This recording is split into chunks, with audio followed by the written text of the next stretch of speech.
现在的问题，如果这个是佳宁直接淘汰，如果佳宁不淘汰，子泰和王玉就必有一个会淘汰。还有那个林蔚也是，林蔚跟谁在一起啊？林蔚和庞征、陈朗他们3个在下一站。啊，我们可以稍微把他们重新摆一摆啊，这样便于我们去记住他们刚才各自选择的内容。诗文和韵灵是新闻。第2组是佳佳宁宁和雨佳，这俩是一波的。下一站3个人也是只有第1名得分。对，是的，有2个会不得分。哇，捉对厮杀了。现在其实最难的是林蔚、王玉和子泰。其实最难的是这就他们俩了。佳宁是最难的嘛？首先这一组因为刚刚已经败过一次了，对，在心态上也会受到一些影响。雨佳是带着这种重整旗鼓的锋芒。所以你看啊，现在的情况是这一组是不会有人被淘汰的。诗文和韵灵，他有10分嘛，他有25分嘛，没错。所以他们俩已经不会被淘汰了。对，是因为这两个人都是0分，在一个组里，所以必然会出现一个0。你们觉得谁比较危险？这不知道。玉哥，其实他们俩的命运掌握在雨佳姐的手中。Yeah。雨佳赢了，他就淘汰；如果雨佳输了，就是他们3。林蔚其实也很危险，因为林蔚他们是3个人竞争。对啊。他们的不得分的概率是66%，他们还是50%，而且他们组里还有个庞征。对啊。但是下一站，因为他要每一个人去探访一个嘉宾嘛，其实就看这个现场和嘉宾的配合度了。这个感觉啊，我觉得他们仨其实都有各自有在现场去跟嘉宾探访的这样的一些优势，是。所以我觉得这一组其实你还很难说庞征有断层领先的机会。对，而且在直播中他跟人沟通的这种高情商、春风化雨和丰富经验，所以反正第1组现在是不会有人淘汰的，按照目前的赛制。是第2组真的握在雨佳手中，雨佳全力一击，捍卫自己的小伙伴们。佳宁就住了2晚上回去了。不能吧？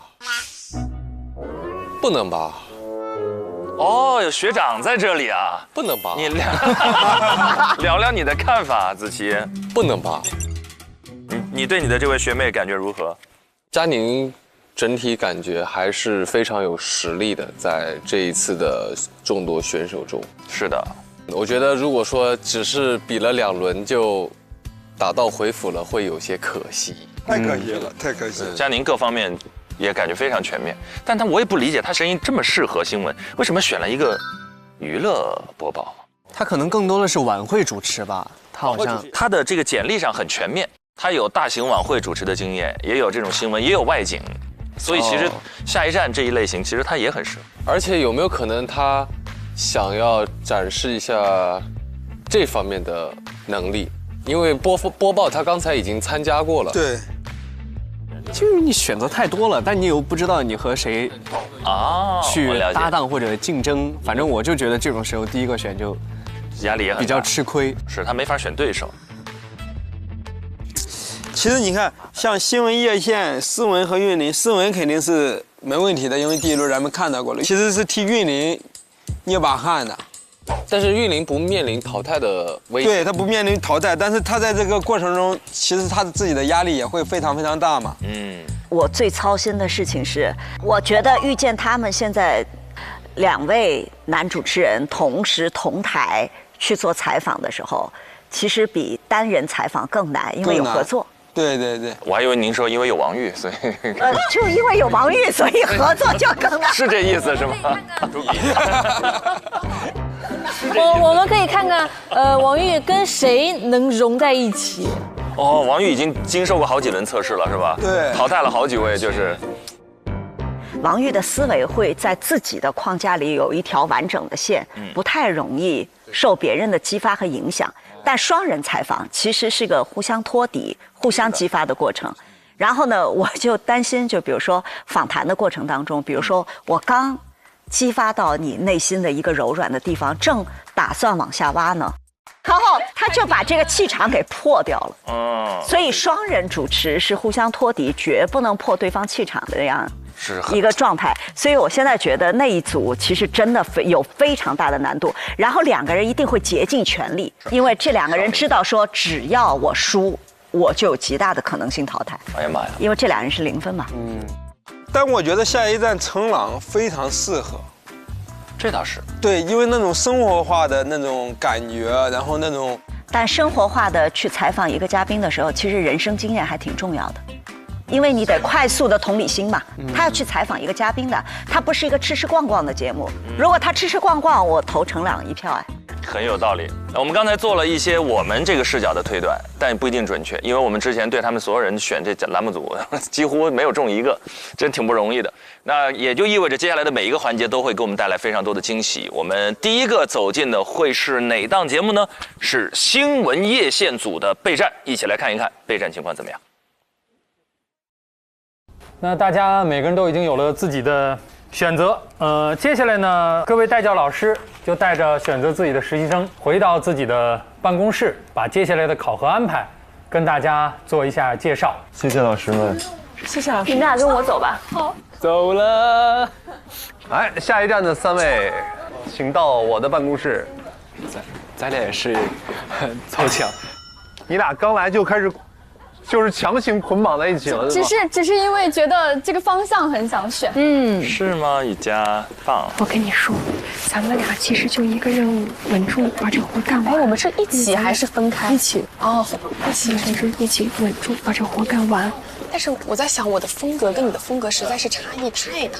你是什么风格？我是轻松愉快的风格。可以啊。然后我不是那么新闻，其实我觉得挺好的，因为我没有办法太正的去。我也可以很轻松，我那个直播也走。那我们就轻松一点好不好？好。我们俩稳住，把活干完。已经想好什么节目形态了？你看，我们俩在对我们俩的风格。你们看过新闻夜线吗？没看过。看过呀。那天只是一个片段啊，所以它整档是1个小时的新闻资讯类的节目。哦，他们是同场直播，2个人在一起搭档。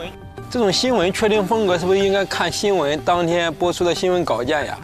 跟稿件有关系，也跟个人的播出风格有关系啊。那我们的考核呢是放在明天晚上新闻夜线结束之后，2位同学进到演播室当中，我会给大家准备一张串联单，大概总体节目时长1个小时，你们2个来进行播报，包括访谈。访谈内容我们会把选题和嘉宾在明天7点钟的时候给到你们，你们2个要合作完成这个提纲的撰写。时间很紧。这个节目呢是东方卫视下一站，它是一个城市探访类的节目。这次的选题是街头摄影师，你们3个人会分别去探访1位摄影师，3个人需要共同出镜来完成这档节目的开头和结尾。需要你们3个来想好，结束自己这部分之后，想一想如何用语言来引出下一位主人公。然后呢，我就给你们看一下，这次我们选择了3位，街头摄影师。分别是 Alice 一位外国小姐姐，她是一个白俄罗斯人。然后另外2位，其中呢1位是以前在汽车行业工作的，结果呢因为企业倒闭了，他就只好转行。另外1位是他在有一次旅行的过程当中，偶然发现有几位老年人，他们穿着的非常时尚，给予了这位摄影师启发和灵感，所以他以后就拍摄了大量的老年人的街拍。街头摄影师是个好话题，可潮了，而他们特别爱在街边喝咖啡。上海有一波老年朋友，太酷了。所以你看，这就意味着他们要看见街头摄影师，还要看见他的看见。对，还要理解，要共情他的看见。需要呢，你们想一想如何分配，谁去采访哪1位摄影师。没有想选的嘉宾，这个是第1个嘉宾。这英语这个感觉是为你量身的。那我就选这位外国朋友了。程朗双语。可以啊，可以啊，因为你跟他聊天，你肯定语言优势会更那个。那你俩呢？你有偏向的人吗？这2个？唐征很好，他让林伟先选。对，我还在看，要不再看一下下。林伟就是纠结。你选定了？我想选陈战一。哎呀，我看他拍了很多我的工友，就是他拍过的一些人有我认识的。哦，是吗？哦，我觉得很巧合。林伟，哎呀，主动性啊，不果断，有时候。我是觉得每个人都还是有各自的点。可以啊，没问题。那我就罗夜华吧，可以的。好，没问题，你就各自去准备。好的，谢谢老师。你记得他上一次哭的时候说：“我不是那么喜欢竞争的一个人。”就是一个很被动，就是我可以接受，但是我不主动去。那个开头啊，你准备说些什么？我觉得我们那个可以先各自整合一下，然后再一起讨论。哎，天天看白老师用这个电脑，我们也用一下。哎，这个是华为鸿蒙折叠电脑，哦，它超酷的，我来给你演示一下。好呀。哇，它这个屏幕好大呀！它的手势操控功能很好用，3指轻松拖动文件。哦，它可以上下屏切换。 5指迅速放大文件，这样就是全屏开始办公了。对啊，它有个8指操控功能呢，你来试试。哦，就8根手指头。哦，就自动召唤出键盘了。对啊。哦，然后你就可以上面办公，然后下面去操作，这个功能好方便啊。那当然。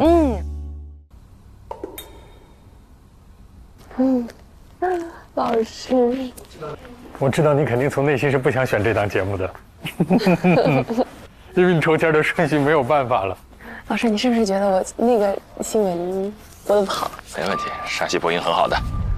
学过播音主持的，我们先说一点这个基本功的事儿。调门不觉得有点高吗？就是声音应该再低一点，就是你没有气息的支撑，会显得声音单薄。那应该怎么去做这个气息支撑？你们上课也不讲是吗？你们学校的授课风格不讲这方面的，我知道。就是可能就是不太多，新闻不太多。对，所以就是从单纯播的角度来讲，你不占优势。对，气息的支撑，这确实是中传的传统优势。不是说新闻播的不好，因为你可能更适合哪一个。没关系，我可以把它尽力做好。对啊，就好了呀。而且直播挺刺激的，喜欢直播。直播的遗憾，我想弥补一下遗憾。什么遗憾？我2次直播都挺遗憾的。凡尔赛，你都拿第1了。但是确实我自己体感都不太好。我想哭，是吗？我真的好想哭啊！我真的想哭。你不用想哭，这是你的，这是你非常擅长的一个领域。所以下一轮考核是一定会淘汰掉的。一定会淘汰掉。如果前提佳宁是第1，那么从原来的8个里走一个；如果佳宁不是第1，佳宁直接走。对佳宁的考验太大了，确实。而且他俩选一个组里，我跟凯旋一对是吗？俩人冤家路窄又撞一起去了。这明显是雨佳要去选的，雨佳是后选的吧？佳宁是第1个上的。战斗力上来了，雨佳被激发了，又一次。我觉得雨佳是觉得，既然这一轮我能卡过你，我下一轮也能够卡过你，那很明显我就把你彻底赶出去。对呀，这个出去就彻底出去了。所以这个选实际是一种运筹帷幄。雨佳可能从心里甚至觉得，我替你们所有人把他。这不是俊林说的吗？镜头里镜头外说的都一样。要不我就把你们所有人都压下去。如果雨佳守擂成功，彻底成功的话，在这个团里面，他就太有向心力了。对。一场世纪大战已在西哥的脑海里。哎，我这种人太八卦了，就脑子里想别人怎么互相打，就开心，太过分了，太过分了！我这不像老师该做的事情。而且我觉得大家相处那么久，一个陌生人进来，我肯定是会想要跟这个人去竞争的。对，而且他有一种我要保护我的团，对，我们8个人，我要捍卫。这种假设，佳宁赢了。淘汰的话是，那不就是对准了这3个0分吗？那也没说过一定就淘汰3个0分，当然肯定会基本从这里边淘汰了。子泰的选择我也可以理解，就是因为王玉是这样，子泰也是0分。那个时候，新娱乐在线已经选掉了。如果他去选和诗文在一组，虽然他第一天就跟石文在一组，但必输无疑。然后到了那个下一站那组，3个人想拿第一也没那么容易。彭真还在下一站呢。所以这是为什么最后姿态只能。那么到了遇见他们是2个人，另外一个目前也是0分，那这个是唯一可能搏出来的机会最大的一组。赢一个活一个。对。